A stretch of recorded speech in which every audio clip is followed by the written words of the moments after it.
कल्पना कीजिए एक ऐसी दुनिया की जिसमें परमाणु हथियारों का इस्तेमाल हो चुका है। पूरी धरती बर्बादी के कगार पर है। बीमारियां हर तरफ फैली हुई हैं, तकनीकी संसाधन फेल हो चुके हैं और मानवता कई दशक पीछे चली गई है। इस डरावनी दुनिया की शुरुआत होती है एक अजीब घटना से। तारीख थी 2 नवंबर 2002। इंटरनेट पर टाइम ट्रैवलर इंस्टीट्यूट नामक फोरम पर एक नया अकाउंट बनाया गया। नाम था टाइम ट्रैवलर अंडर जीरो। उस अकाउंट से जब पहली पोस्ट आई तो सब चौंक गए। उस शख्स ने दावा किया कि वह वर्ष 2036 से आया है और IBM 5100 मॉडल कंप्यूटर लेने आया है, क्योंकि उसके समय में सारे कंप्यूटर फेल हो चुके हैं। उसने वादा किया कि वह अपनी टाइम मशीन की तस्वीरें साझा करेगा। फोरम पर लोगों ने उससे ढेरों सवाल पूछे, जिनका उसने सिलसिलेवार जवाब भी दिया।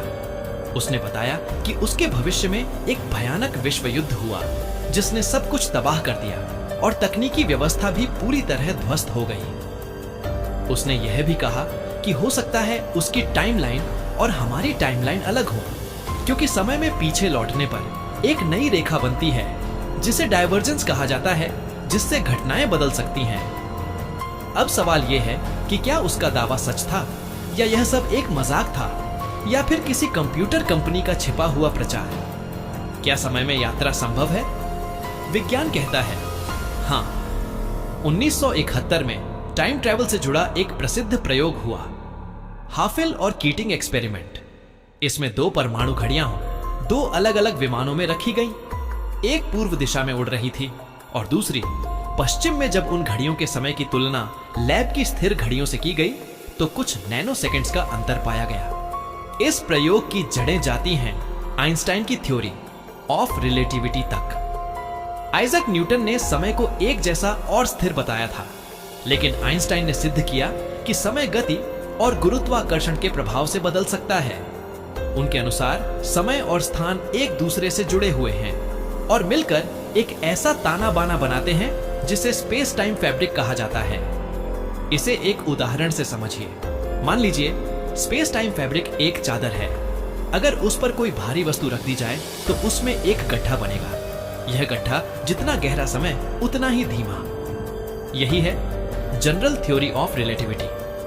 हिंदू ग्रंथों में भी समय के सापेक्ष अनुभव के उदाहरण मिलते हैं। श्रीमद् भागवत महापुराण में वर्णन है कि राजा काकुदमी अपनी बेटी रेवती के लिए उपयुक्त वर ढूंढने ब्रह्मा लोक गए। वहां ब्रह्मा जी गंधर्व संगीत सुन रहे थे।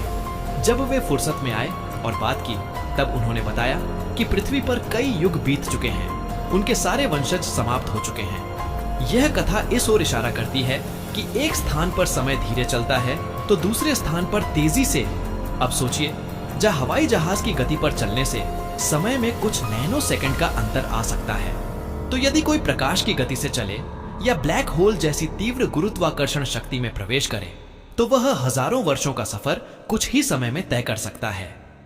टाइम ट्रैवल का एक और कॉन्सेप्ट है वर्म होल्स थ्योरी के अनुसार ब्रह्मांड में ऐसे छोटे छोटे छिद्र होते हैं जो 2 अलग अलग बिंदुओं को आपस में जोड़ सकते हैं। यह एक पुल की तरह कार्य करता है। टाइम मशीन के निर्माण का सपना कई वैज्ञानिकों ने देखा है, लेकिन सबसे प्रसिद्ध नाम है डॉ।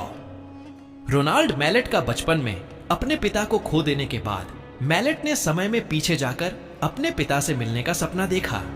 उन्हें H&G वेल्स की प्रसिद्ध पुस्तक द टाइम मशीन ने प्रेरित किया। उन्होंने आइंस्टाइन की जनरल थ्योरी को आधार बनाकर एक स्पाइरल मॉडल तैयार किया जो स्पेस टाइम फैब्रिक को मोड़कर समय में एक रास्ता बना सकता था। लेकिन इसका सबसे बड़ा सवाल यह था कि अगर कोई पीछे गया तो क्या वह वापस भी आ सकेगा, और इससे वर्तमान की टाइमलाइन पर क्या प्रभाव पड़ेगा। इन्हीं अनसुलझे प्रश्नों के कारण उनका प्रयोग अधूरा रह गया। लेकिन टाइम ट्रैवल की दिशा में यह एक ऐतिहासिक कदम था। एक और रहस्यमय प्रोजेक्ट था मॉन्टॉक प्रोजेक्ट, जिसे एक साजिश के तौर पर देखा गया। कहा जाता है कि अमेरिकी एजेंसियों ने बेघर लोगों को अगवा कर उन पर खतरनाक टाइम ट्रैवल प्रयोग किए। कई रिपोर्टों के अनुसार जो लोग अतीत या भविष्य में भेजे गए वे कभी लौट कर नहीं आए। टाइम ट्रैवल को 2 श्रेणियों में बांटा गया है। 8 भविष्य की ओर यात्रा, फॉरवर्ड टाइम ट्रैवल।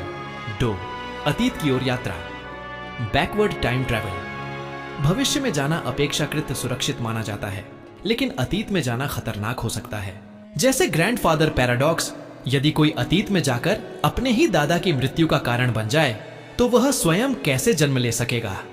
इसके उत्तर में फिजिसिस्ट इगोर नोविकोव ने सेल्फ कंसिस्टेंट थ्योरी दी कि अतीत में जो कुछ होगा वह पहले से ही तय होता है, आप उसमें बदलाव नहीं ला सकते। कुछ थ्योरी यह भी कहती हैं कि अतीत में कोई बदलाव करने से एक वैकल्पिक ब्रह्मांड उत्पन्न हो सकता है, जिसे मल्टीवर्स थ्योरी कहा गया है। आज भी टाइम ट्रैवल एक रोमांचक लेकिन जटिल विषय बना हुआ है। जितने भी प्रयोग हुए हैं उनमें कोई ना कोई बाधा जरूर आई है, पर हो सकता है आने वाले वर्षों में हम समय में यात्रा करने के एक व्यावहारिक रास्ते तक पहुंच जाएं। आपका इस बारे में क्या विचार है? आपकी फेवरेट टाइम ट्रैवल मूवी या सीरीज कौन सी है? हमें कमेंट्स में जरूर बताइए। ऐसी ही रहस्यमय कहानियों के लिए द स्टोरी वाइब्स चैनल को सब्सक्राइब करें। मिलते हैं अगली कहानी में।